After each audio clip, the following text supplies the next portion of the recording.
presentation of the Oregon Sports Network. And Oregon is going to play in the national championship game. Welcome to Duck Insider.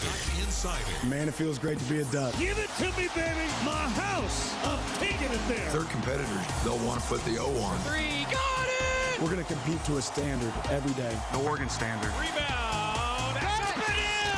1.4 to go. The opportunity to play, put Oregon on your chest, should mean a great deal to you. Unloads on one into left field. Back toward the wall. Gone. This program is staged to compete and to win championships. Oregon wins.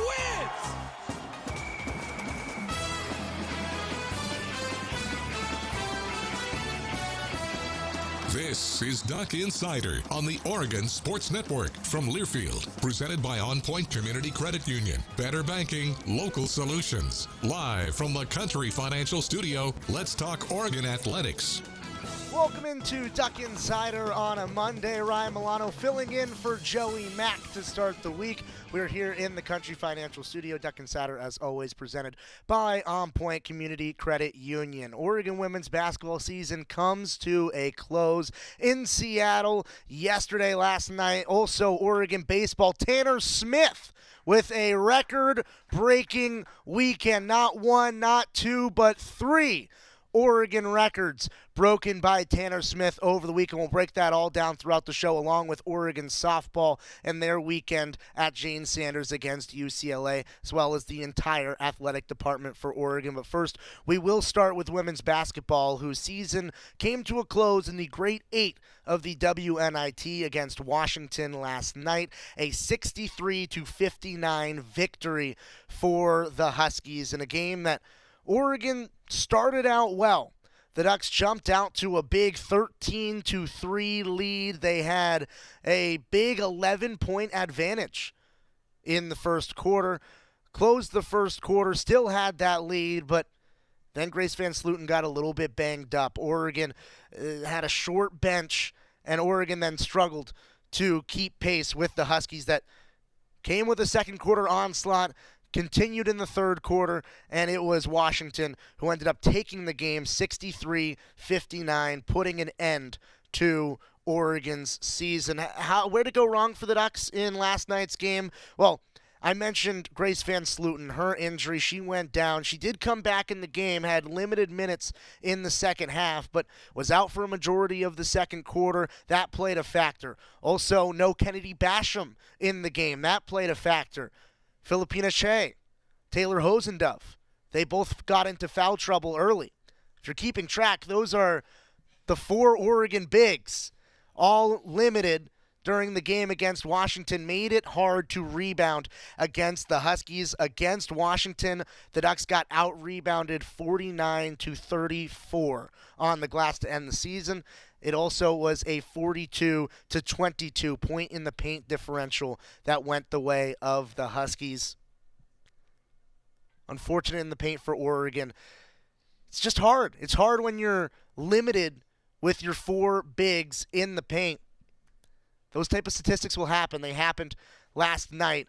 And as a team, Oregon from deep didn't have the same production as they did in the round of 16 against San Diego, where Oregon knocked down 14 three-pointers at a near 50% clip. It seemed like every single person on the team was knocking them down. Taya Hansen, Elise Hurst, Tahina Paupau all got involved from deep on Thursday. Well, on Sunday, it wasn't the same story. Oregon shot just 35% from the field and 29% from three. Tahina Paupau led all Ducks with 14 points. Taya Hansen still had a solid game with a dozen off the bench, knocked down 4 3-pointers for her 12 points to close out her Oregon career. The Ducks made it interesting late, cut the lead to 1 with 6 minutes to play, but fell. 63-59, the final score as the Huskies went on a late run and Oregon couldn't answer. The season for the Ducks, it concludes a 20-15 record overall for Oregon, 7-11 in Pac-12 play. Some bright spots throughout the season. India Rogers made an all Pac-12 first team. She finished the year 16 points per game, 4.5 rebounds, 4 assists per game, an all-around stat line for India Rogers on her season. 2 young freshmen really came to play for Oregon at Matthew Knight Arena on the hardwood. Both Chance Gray and Grace Van Slooten named to all Pac-12 teams earlier in the month. Chance Gray ended her season with 10 points, 2 rebounds, 2 assists. Grace Van Slooten, 13 points, 5.5 rebounds, and 2 assists per game.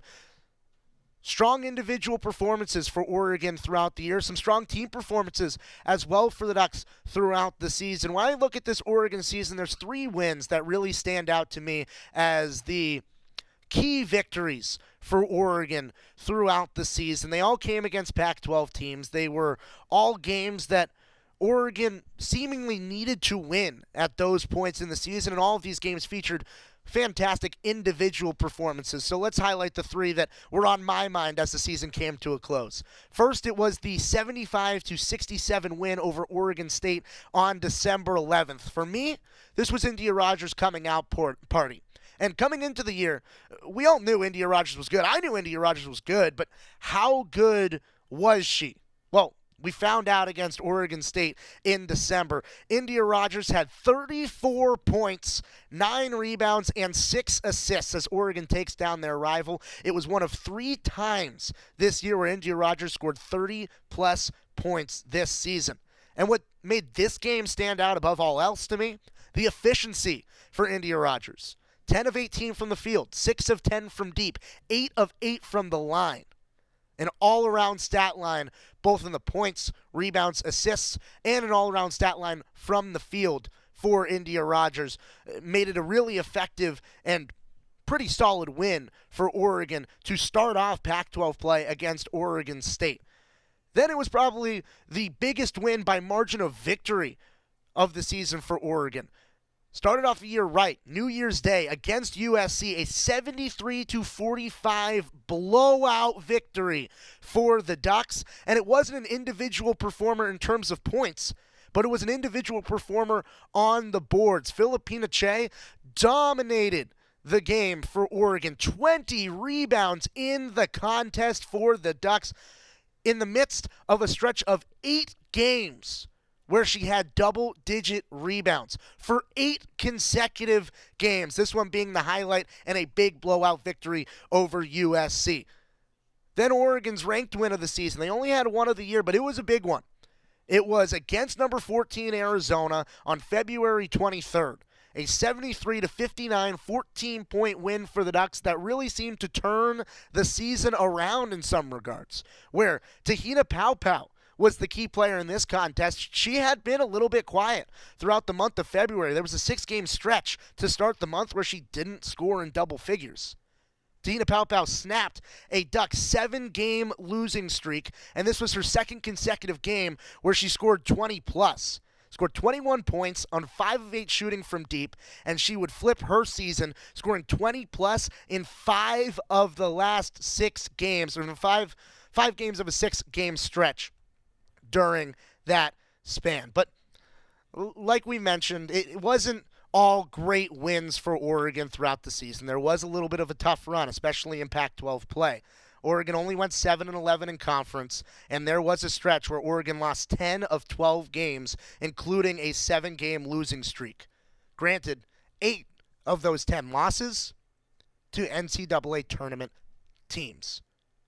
The Ducks got it going a little bit down the stretch, but were shorthanded with their bench, with some injuries, with limitations down the stretch.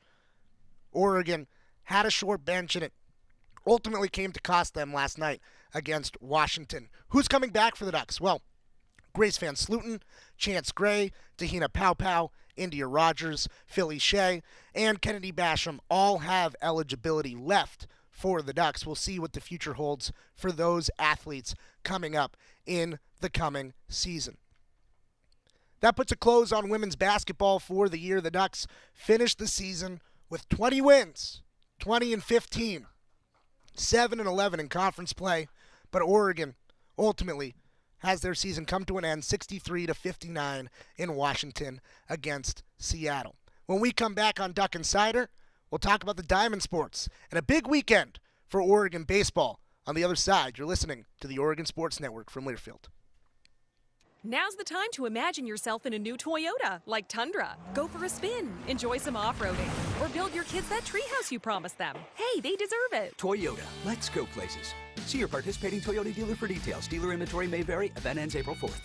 Hey Duck fans, we're all about protecting our home turf here in Eugene. You should do the same for your home with Country Financial Insurance. Most home insurance doesn't account for inflation, but with Country Financial, yours can. If something happens to your home, make sure you can rebuild the same house in the same place. Call a local representative or 866-COUNTRY and get a solid defense for your home. Home insurance policies issued by Country Mutual Insurance Company, Country Casualty Insurance Company, or Country Preferred Insurance Company, Bloomington, Illinois. Property must meet age and condition requirements, which vary by state. Now's the time to imagine yourself in a new Toyota, like Tundra. Go for a spin, enjoy some off-roading, or build your kids that treehouse you promised them. Hey, they deserve it. Toyota, let's go places. See your participating Toyota dealer for details. Dealer inventory may vary. Event ends April 4th. Your daily dose of Oregon athletics. This is Duck Insider from Learfield.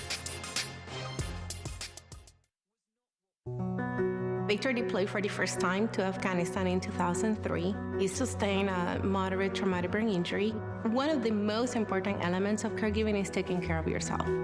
For many military veteran caregivers, their caregiving journey starts earlier in life and lasts longer. Visit aarp.org/caregiving for a free military veterans guide to navigate your caregiving journey and better care for your loved one and yourself. Brought to you by AARP and the Ad Council. When you're high, you feel different. You think different, you talk different, you draw different, you listen to music different, but you probably knew that. Problem is, you also drive different, and not in a good way. That's why driving high is illegal everywhere. So if you're high, just don't drive. Make a plan to get a sober ride. Because if you feel different, you drive different. Brought to you by NHTSA and the Ad Council.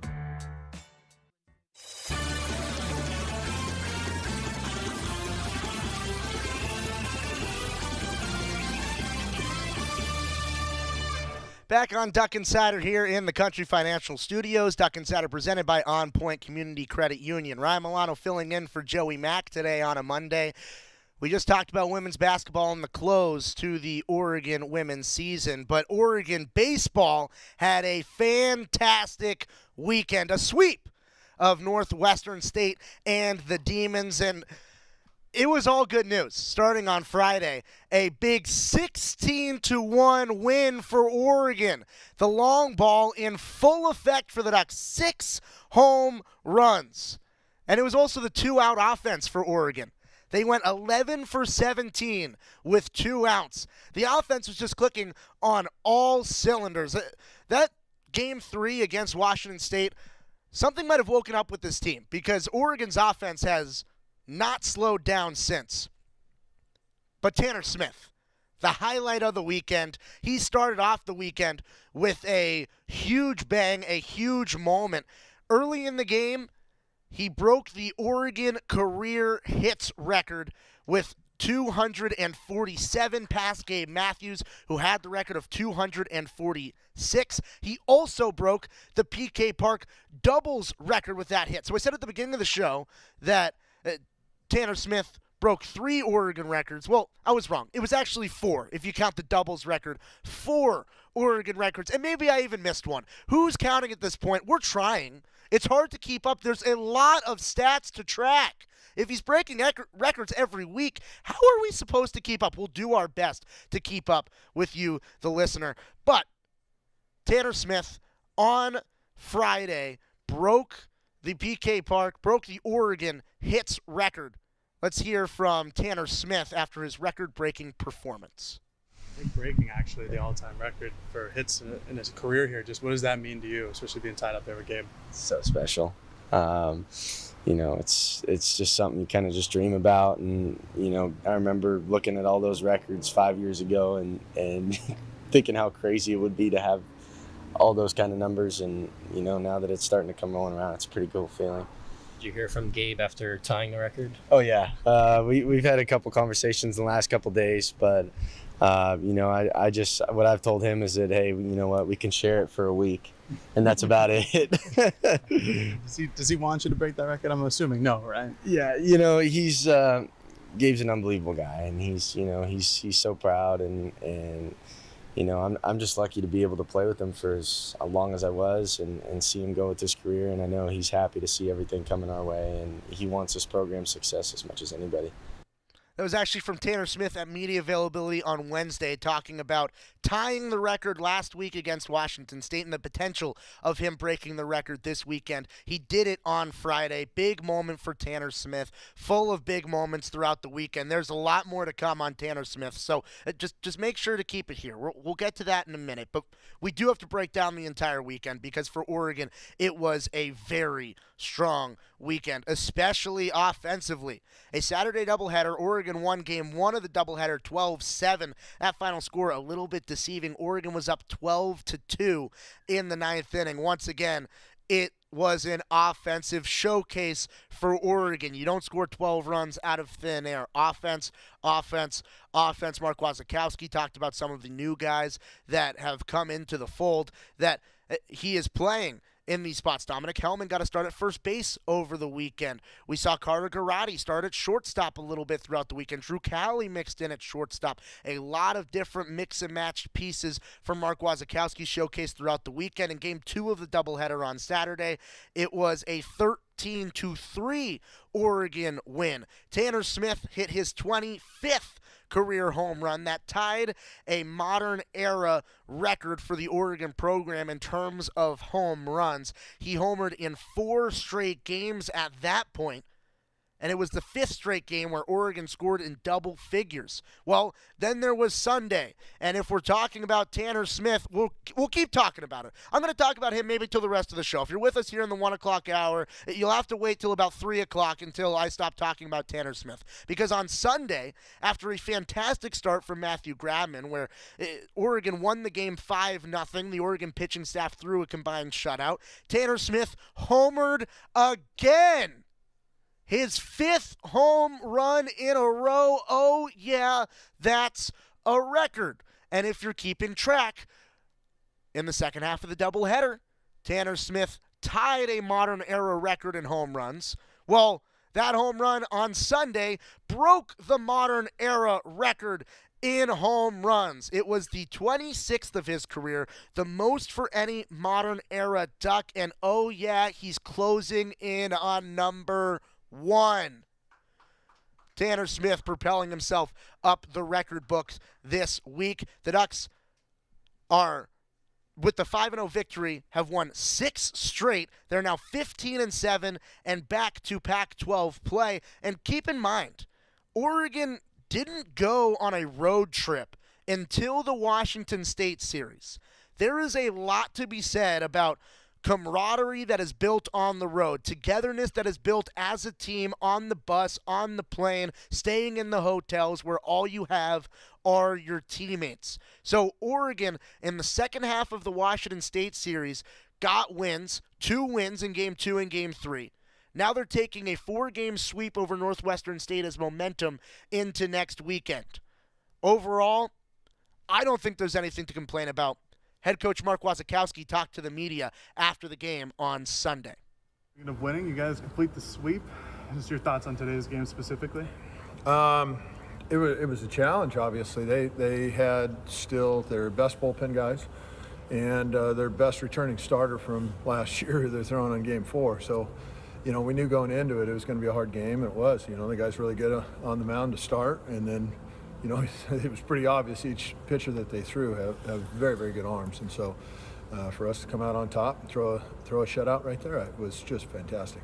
What did Brown do, the first starter for Northwestern State? What did he do to keep you guys off balance? Well, he's throwing 4 pitches for strikes and, hanging around, upper 80s, low 90s was plenty, and just an ultra competitor.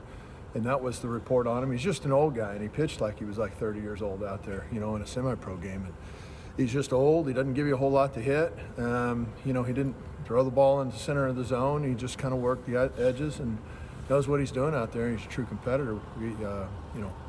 He's a tough one to break down. Tanner Smith with a home run in 5 straight games now. Just how locked in is he at the plate right now? Well, he's done good, and it's probably, we talked about it yesterday a little bit on one of your questions, and it was very similar. I mean, as soon as he just started developing his game in the weight room and just his game as being a complete hitter, I mean, he hit the ball at all parts of the field, and so when you can do that, it probably gives you a lot more confidence. How impressive is it that Smith hits that home run fastball like 95, I think it was, coming in after a guy who was throwing mid-80s, that high 60s curveball? How impressive is it for him to just switch it on and hit that fastball? Yeah, that's a good question. I mean, one of the keys to our weekend was, other than competing, was the adjustment piece. And to, like you said, to be able to adjust from a guy who's, just the different type of arms that they had. And the Cozio kid who came in at that point when Tanner hit the home run was touching 97, 98 miles an hour, which he's got a tremendous arm. And for Tanner to get the head out on it, I mean, good for him. What do you think of Grabman on the mound today? Retires the first 9, loses maybe a little command in the 4th, and then you take him out after hitting the first batter. Yeah, we just didn't give him a bunch of rope, although we could have, just because we had, our bullpen freshman, we didn't use a couple pieces of it as well today, which is great. When you're able to do that, that means the guys are throwing real well. And Matt Dallas giving a ball to Josh at the end, both were electric. Both were really shut down. And so I was happy with all the pitchers that we had out there today. I thought they competed well, and they threw the ball exceptionally well. With Grabman, did he do anything with his delivery? It seemed like his hands were a little bit higher coming home. I know that's more of an Angier question, but yeah, I don't know, not to my knowledge. And Dallas, reigning pitcher of the week for the Pac-12, comes in today, 4 scoreless. Just what do you see from him? Same thing we've been seeing, just the ultimate competitor.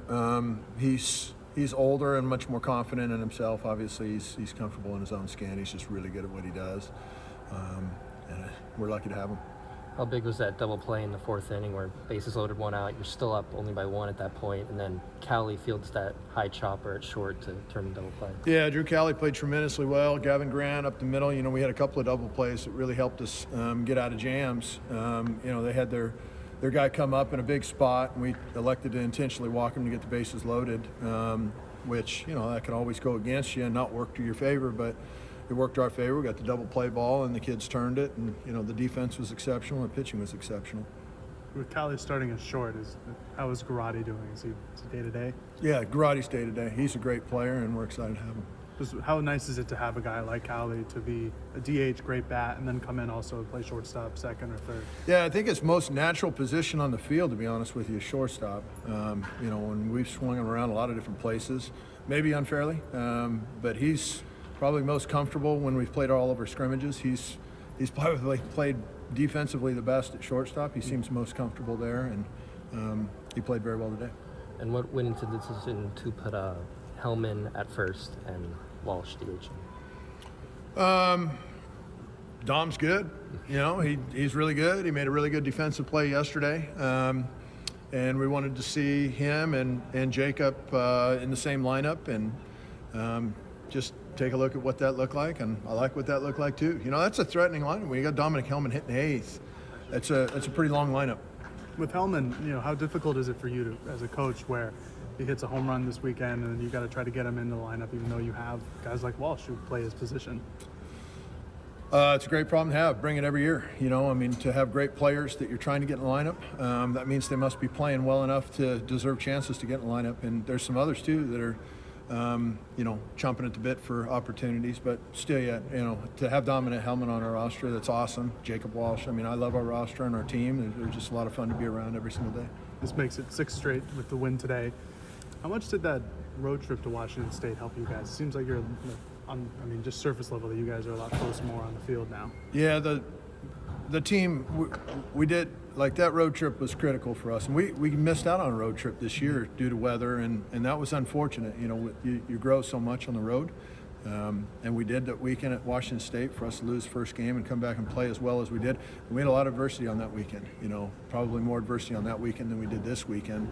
But for us to start playing downhill a little bit, we really had to kind of scratch and claw our way to being able to do that. And so credit to the club, the older guys, the Tanner Smiths and the Matt Dallases and stuff like that, to be able to help us do that. They brought that clubhouse together, and being united right now, it makes it a lot of fun being around these guys every single day. 6 straight wins now. Is there anything you're still trying to improve on for the Arizona series coming up? Oh, plenty of stuff. Oh, heck yeah. We're definitely not perfect, and so we have a full week in front of us to get best prepared for going on another road trip, which will be great. In those 6 games, Tanner has 14 hits and 15 RBIs, obviously 5 home runs. And this is all after you moved him down into the 5th spot. Just what about that 5th spot in the lineup has kind of brought this offensive surge from him? Well, we talked about it. Tanner and I talked about it, and he understands a lot of the reasons why he's hitting in the 5th spot. But the bottom line is he's getting a lot of opportunities there, and we knew he would just with the pieces we have. I think the records he's probably very proud of. I bet his mom and dad are probably more excited about that. I think he's probably more excited about 6 wins in a row than any records that he gets. Mom and dad, let them really enjoy it, and Tanner can later, but great team player. And he's a guy that's just really excited that the success of the ball club's happening during the time when he's having individual success. I'll tell you who's excited about the records, me. I'm excited about the records. All head coach interviews brought to you by Willamette Valley Cancer Institute and Research Center. Fight like a duck with exceptional cancer care close to home. Coach Wazakowski mentioned the contributions of Tanner Smith and Matt Dallas in terms of being team leaders to build that camaraderie for the team on a road trip. Well, we'll hear from those 2 leaders when we come back. On the other side of this break, you're listening to the Oregon Sports Network from Learfield. At Shadow Hills Country Club, our all-inclusive event pricing allows us to take care of all of the details while you enjoy your event. Our wedding garden, expansive grounds, ballroom, and meeting rooms can accommodate any size event and come complete with full catering and service staff. From weddings to business and social events, Shadow Hills offers the benefits of a resort atmosphere and the peace of a country setting just minutes from downtown Eugene. For more details, call us today or go to shadowhillsevents.com. From the weight room to the classroom, on the field and off it, On Point proudly supports University of Oregon athletics because student athletes do so much more than bring us pride on game day. They bring our entire community together in Eugene and all across Oregon. So whether you're watching the game in the stadium, at home, or at your favorite local business, their success makes all of us stronger. On Point Community Credit Union, onpointcu.com. Federally insured by NCUA, Equal Housing Opportunity. You're listening to Duck Insider. Duck Insider on the Oregon Sports Network from Learfield. To protect his home and family from disaster, Steve used courage, wisdom, and his camera phone. That should do it. Way to go, Steve! By simply taking digital pictures of his family's important documents, Steve can always have them stored safely online, no matter when disaster strikes. Learn other simple ways to protect your home and family before a natural disaster at ready.gov. That's ready.gov. A message from FEMA and the Ad Council. Chris Jakimick. I served in the United States Air Force and I deployed 3 times. Being a veteran, it's interwoven into your DNA. It is really the absence of the connection and the purpose that can really drive a lot of veterans to some negative thoughts. For those who are in a suicidal crisis, the window of time to save somebody's life is very short. Our duty is to protect ourselves and protect our families. And one way you can do that is store your weapons safely. Store all your guns securely. Help stop suicide. Brought to you by End Family Fire and the Ad Council.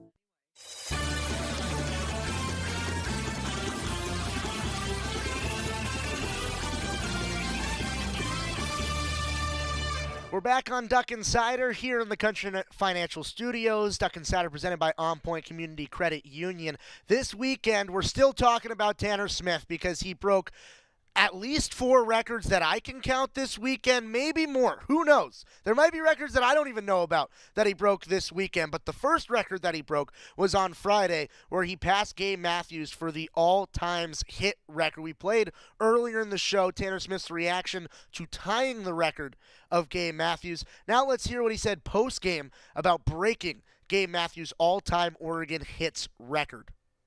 Tanner, we already talked to you about tying the record, but how did it feel to break it in that first inning? So special. It's really just, immense amount of gratitude. Just, to think about all the people that, have helped me get to that point. All the coaches, all the players. There's been some unbelievable people that have helped me, put a record like that up there, and I got to give thanks to everybody that has.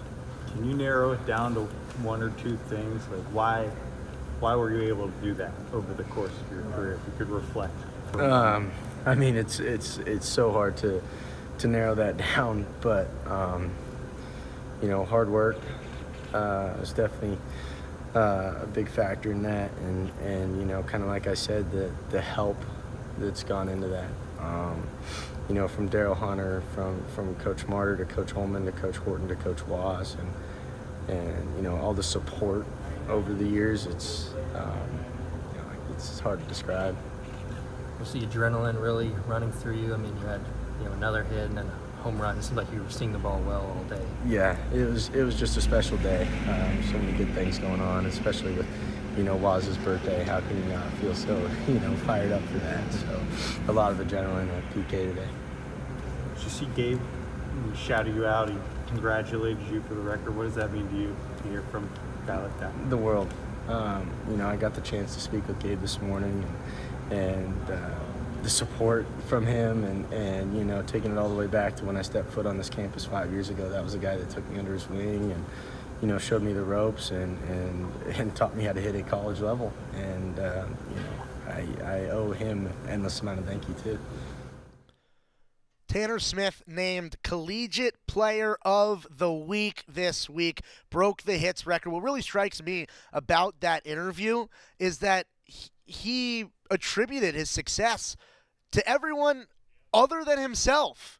He was the one who went in there in the box and got those hits, but there are so many people that he thanked for him being able to achieve that accomplishment. And so, a really special moment for Tanner. It was not the only moment. He won National Player of the Week, not just for that record, but for 4 total records on the weekend. He broke the hits record. He passed Gabe Matthews, 246. Tanner Smith is now at 255 all-time after a 9-hit weekend. He also broke the PK Park doubles record over the weekend. Oh yeah, he set a UO record for consecutive home run games. His 5 consecutive games with a home run dating back to last week in Game 3 against Washington State, and then all 4 games of this series against the Northwestern State Demons give him an Oregon record all-time for consecutive home runs. He passes Kenyon Yovan's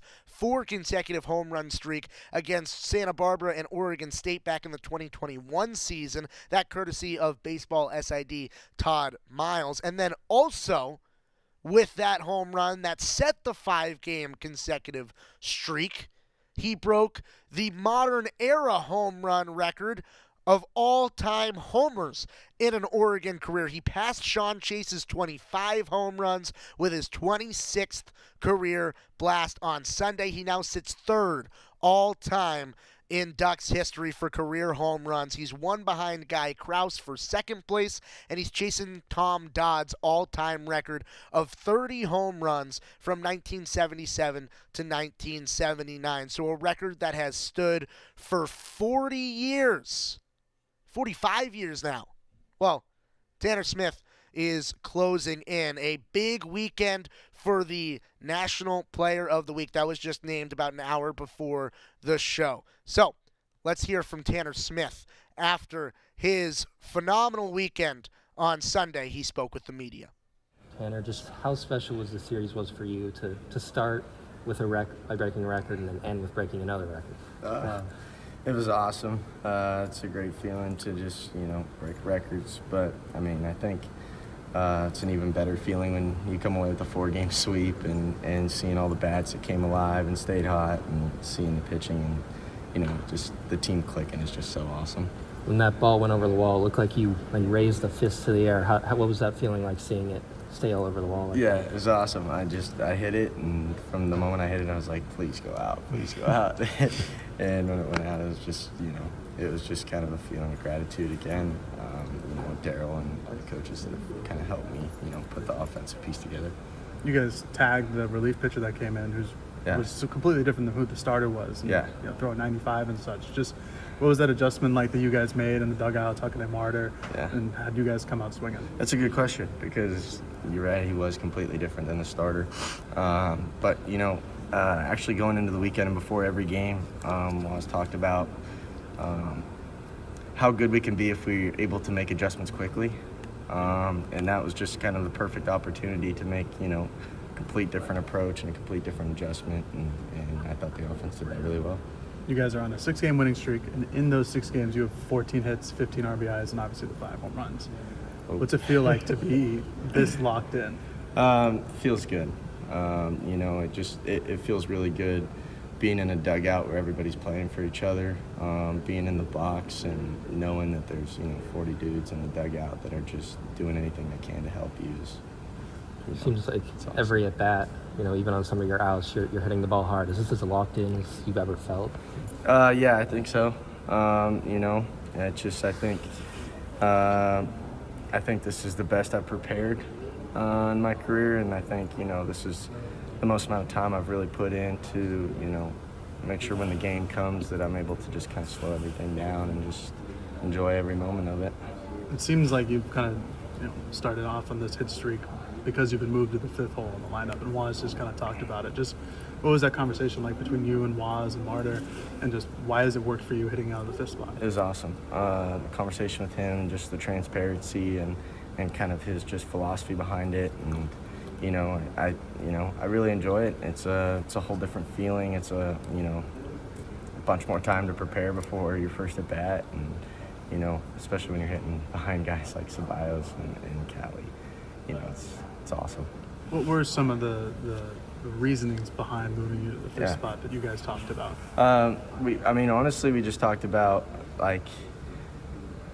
how the good hitters in front of me are just going to be on base, being able to protect hitters like Sabine, and kind of just how the lineup pieces really well left and right, and it's just it was a good conversation, and I felt ready to go. I know that it is a team sport and you guys want to get the team wins, but again, how great does it feel to be this locked in at the plate, just you specifically? Feels good. It's why I love playing baseball, and just being as competitive as I can be, and again, just credit to the preparation. Would you rather see a guy who's throwing like mid-high 90s and compared to the other guy who's throwing like 64 mile-an-hour curveballs?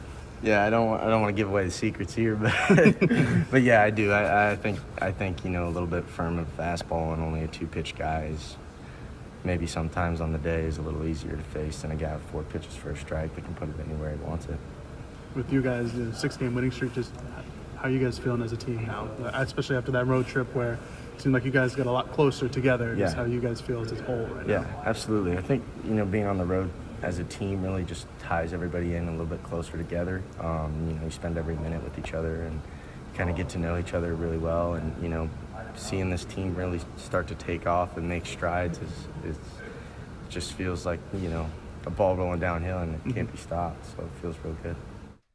What Tanner Smith talked about was his preparation as the difference for him in this stretch, which I think is really key. Coach Wasikowski talked about it earlier in the week about Tanner Smith's preparation being a key piece to why he's been able to go on this stretch. And it's part of the leadership aspect that Coach Wasikowski was talking about as well, where the leaders on the team, Tanner Smith and Matt Dallas, know how to prepare. They have taken that leadership role. So from the National Player of the Week to last week's Pac-12 Pitcher of the Week, let's hear from Matt Dallas after this weekend series.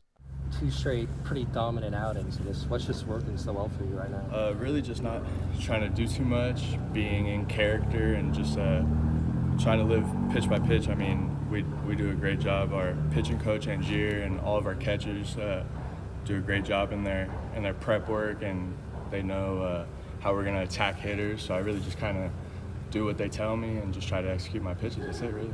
You've also gone 4 innings in each of your last 2 outings. Did you do anything over the offseason to kind of build up your pitch limit a little bit? I mean, just maybe extending catch play a little bit, but really being more intentful with my catch play and taking every throw seriously, and yeah, just preparing. Really, preparation is the biggest thing.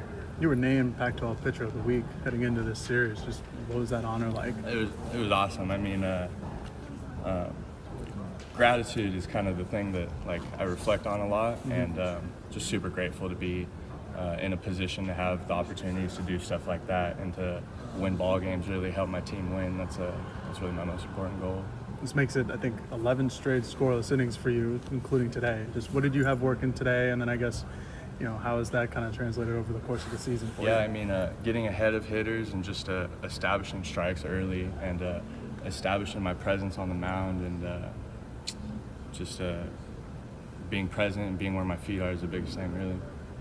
With Logan moving into the rotation this series, you as like the kind of the veteran, you and Malaris as the veteran back there in the pen, just how has that been going with you two? I mean, it's awesome. We got a bunch of young dudes who are just like eager to get after it and learn, so that's been a really fun part of the role I'm in right now, is kind of helping those guys in their preparation and in their process, so it's been awesome, really. Yeah.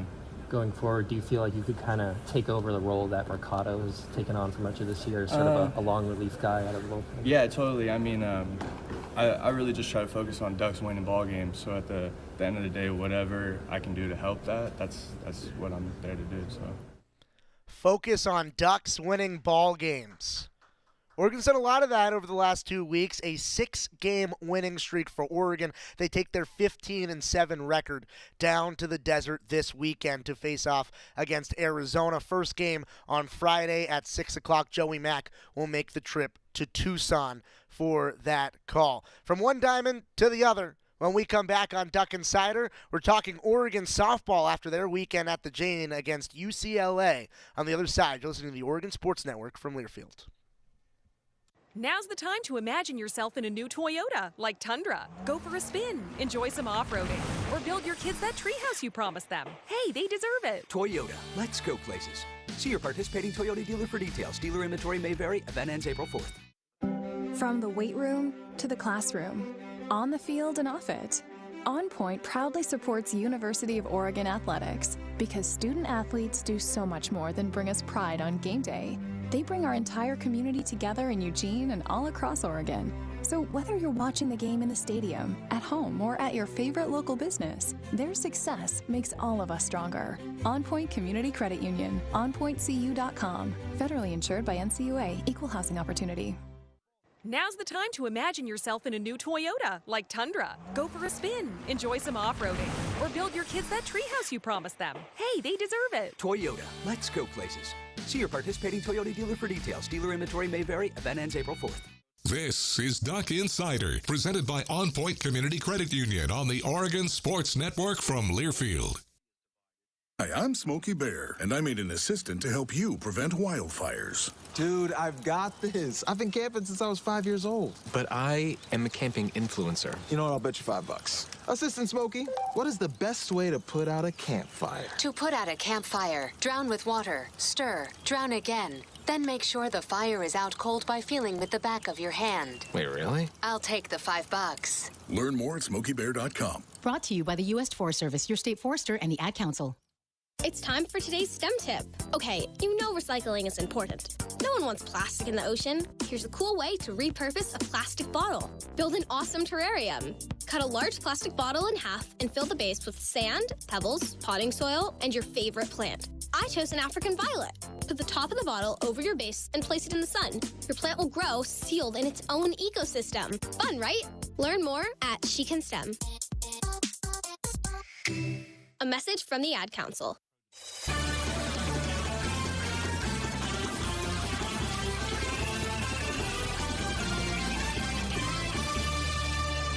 Welcome back to Duck Insider here in the Country Financial Studios. Duck Insider presented by On Point Community Credit Union.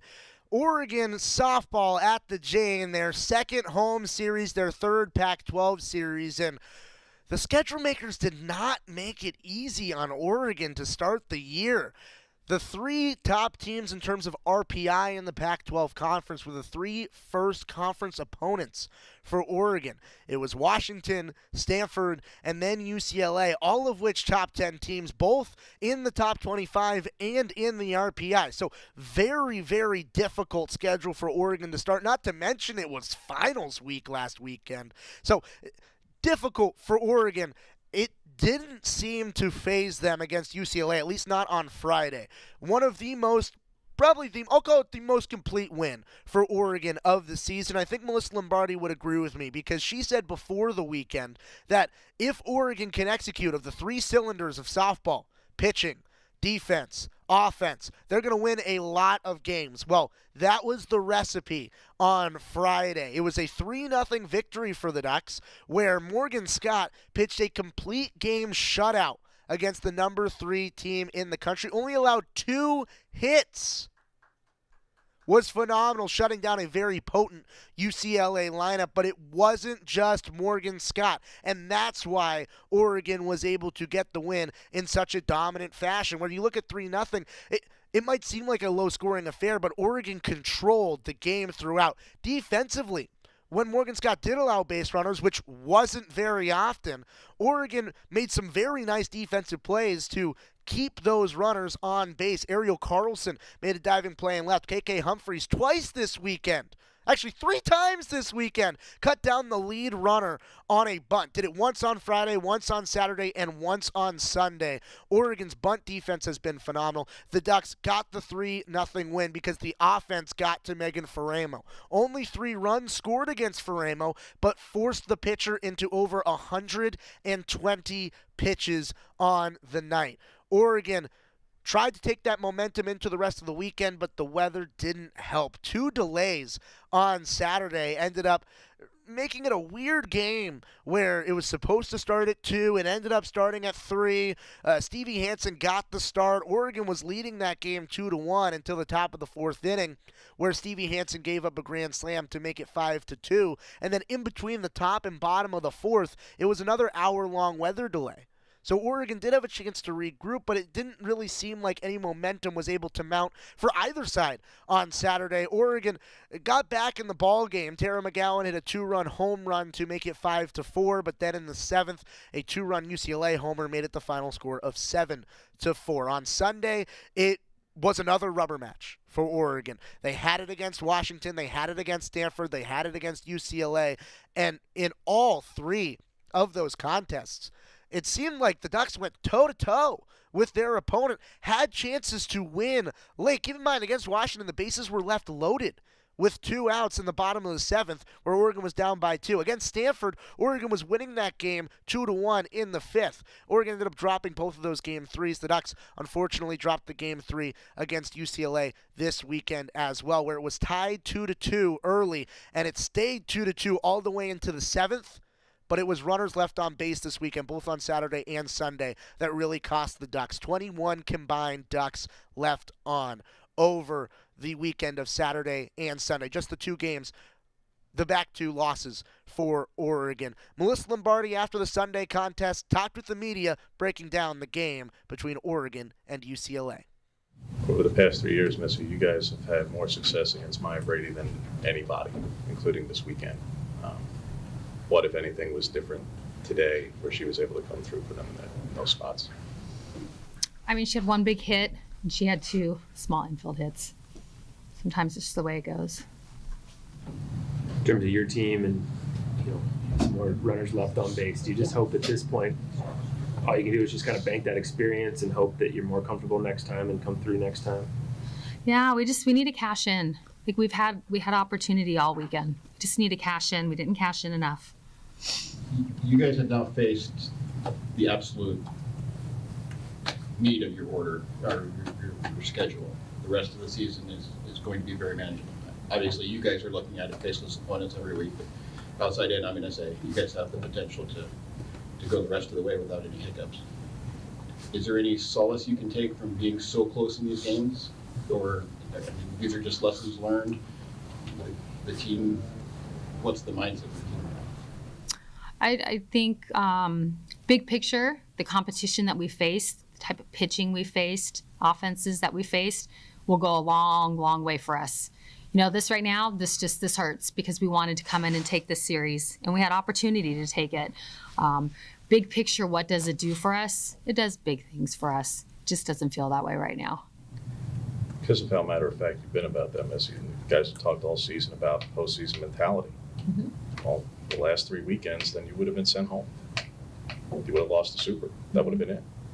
How much, we could talk about it. I'm sure you talked about it quite a bit just today, but eventually it's just got to be execution. It's got to be about being about it and getting there like you talk about and clutching up and making these things happen. Because otherwise, if this happens in May, it's over. Is there how do you get that across beyond the expressing it? Like, how do you get the execution, I guess? And I guess, of course, if you had the answer, you'd be doing it. But how do you try to do it again and get that execution? No, I think you just have to keep going after it. I mean, you just have to keep going after it. I think we will, for sure. You know, what's great is that we've had some missed opportunities, but too, what it allows us to do is see how we need to grow from it.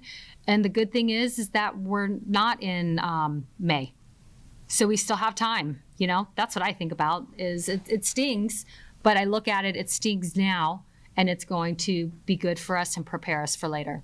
So the team had talked about in the off season they were doing a lot of not just the physical work but the mental preparation, reading a lot of books, preparing for the struggle that the Pac-12 season in particular the schedule is going to provide. Do you think that's going to benefit them now? Because like you said, this really does sting. But, I mean, do you think those learnings that they had are going to help them move forward? Yeah, I think everything we're doing is definitely going to benefit. I mean, you know, you could look at us last year, and in these series, we didn't win one game. And there was times where we weren't in the game. So, I mean, we're winning, you know, we've won one of each series, and we've been in every game. It's just understanding how to finish it. And like I said, what I love is that we still have a lot of pack left. And what this team is doing, it's different than what we've done before. So I trust these guys. I know these guys are going to get it done. And I know, like I said, sometimes right now in the present, you don't get exactly what you want. To me, what it does is it forces your hand a little bit, and it gets you to get what you want for later. And that's what I think is going to happen with us. We focused a lot on the hitting the last couple of days with the runners left on, but what do you make of the pitching performances from the staff, both each of the last couple of days? What you liked, maybe didn't like? Yeah, you know, I think just in all areas, you saw signs of greatness, and then you saw signs where we let things, you know, slip away a little bit. So it's about being able to do the stuff that we need to do over and over again, 3 games straight. On the hitting side, from a situational standpoint, Missy, were there any spots today that? Because I realize, I mean, I'm pulling up all the splits by way of, you know, runners on or runners scoring position, or 2 out runners scoring position, all the numbers that you're playing into, and you weren't quite getting the outcomes. Were there any that you look at and go, you weren't happy with someone's plan of attack necessarily than just the result? Was there anyone's plan that you didn't like, or was it just, all right, the results just weren't there? Yeah, I just think the results weren't there. I felt like these guys, I mean, their plans, I think they understand what their plans are. I just think we just weren't getting some of our results, you know, or we hit some balls, you know, right at people too. So that's another thing. We've had some balls, you know, that are hit right at people, that if they fall, it changes. So, but that's sports. That's sports. Coach Lombardi talked about it. It stings, but ultimately will be good for postseason play. And I think you have to keep that in mind. It does sting. It stings for me as a broadcaster, stings for the players when you do drop those tight series consecutively. But Oregon's in all of the tight series, and I think that's something that's important to remember. All the head coaches' interviews brought to you by Willamette Valley Cancer Institute and Research Center. Fight like a duck with exceptional cancer care close to home.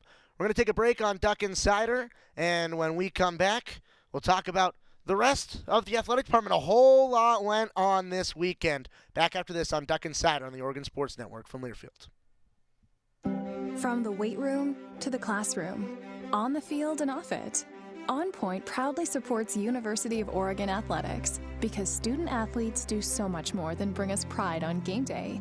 They bring our entire community together in Eugene and all across Oregon. So whether you're watching the game in the stadium, at home, or at your favorite local business, their success makes all of us stronger. On Point Community Credit Union, onpointcu.com. Federally insured by NCUA, Equal Housing Opportunity. At Shadow Hills Country Club, our all-inclusive event pricing allows us to take care of all of the details while you enjoy your event. Our wedding garden, expansive grounds, ballroom, and meeting rooms can accommodate any size event and come complete with full catering and service staff. From weddings to business and social events, Shadow Hills offers the benefits of a resort atmosphere and the peace of a country setting just minutes from downtown Eugene. For more details, call us today or go to shadowhillsevents.com. More Duck Insider coming up on the Oregon Sports Network from Learfield.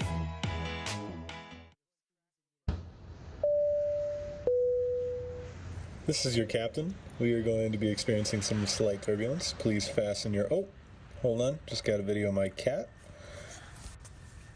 Imagine the pilot of an airplane was as confident as you are texting and driving.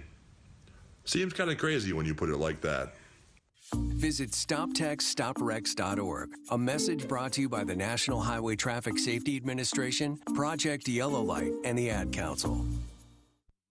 Here's a fun fact for you. The average chameleon can point their eyes in 2 different directions. On the other hand, the average human can't. So unless you're a chameleon, there's absolutely no way you can focus on texting and driving at the same time. So don't do it, unless you're a chameleon. Visit StopTextStopWrecks.org. A message brought to you by the National Highway Traffic Safety Administration, Project Yellow Light, and the Ad Council.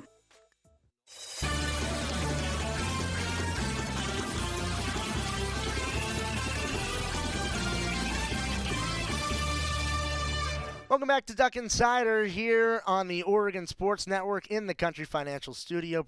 Duck Insider presented by On Point Community Credit Union. A big weekend around the athletic department. Not only was there basketball, baseball, softball, but also track and field at the Aztec Invitational. Freshman Aaliyah McCormick recorded the first win for the Ducks of the afternoon on the weekend. And in the hurdles, the 100-meter hurdles, she dropped a time of 13.23 to take the number 1 slot. And then Jaden Mays, she was 5th in the 60 and 200 in the NCAA indoors. And in the women's 100 meters, she crossed the finish line in 11.19 seconds, just off of her win legal personal best by 0.03. Pretty close. Men's tennis, Josh Charlton, he set a Oregon record with his 184th combined victory with a doubles win on Friday. Planning to have, he will continue throughout the season. And then men's golf started the day 4 shots back. They're now 1 shot back of the lead in the Duck Invitational. Making a run. We're back tomorrow on Duck Insider, everyone. Guys, it's me, Isabella Gomez, filling in for Smokey Bear because he's got more to say than just... Only you can prevent wildfires. Like, if you're outside enjoying a barbecue, don't let a hamburger distract you from fire safety. Make sure you aren't dumping your hot coals or ashes onto the ground because that could start a wildfire. So take wildfire prevention seriously and let's save the world one day at a time. Juntos con Smokey Bear, podemos hacerlo. Go to smokeybear.com to learn more about wildfire prevention. Brought to you by the U.S. Forest Service, your state forester, and the Ad Council. Adopt US Kids presents What to Expect When You're Expecting a Teenager. Learning the lingo. GOAT, G-O-A-T, acronym, stands for Greatest of All Time. As in, spaghetti sandwiches for dinner? They're my fave. Dad, you're the GOAT. You don't have to speak teen to be a perfect parent. Thousands of teens in foster care will love you just the same. Visit adoptuskids.org. Brought to you by the U.S. Department of Health and Human Services.